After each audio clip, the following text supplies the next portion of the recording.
नमस्ते अस्तु भगवन् विश्वेश्वराय महादेवाय त्र्यम्बकाय त्रिपुरान्तकाय त्रिकालाग्निकालाय कालाग्निरुद्राय नीलकण्ठाय मृत्युञ्जयाय सर्वेश्वराय सदाशिवाय श्रीमन्महादेवाय नमः।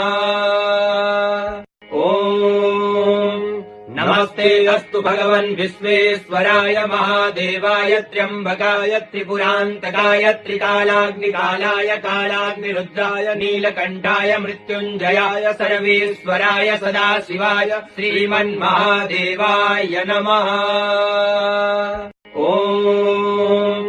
नमस्ते अस्तु भगवन् विश्वेश्वराय महादेवाय त्र्यम्बकाय त्रिपुरान्तकाय त्रिकालाग्निकालाय कालाग्निरुद्राय नीलकण्ठाय मृत्युञ्जयाय सर्वेश्वराय सदाशिवाय श्रीमन्महादेवाय नमः।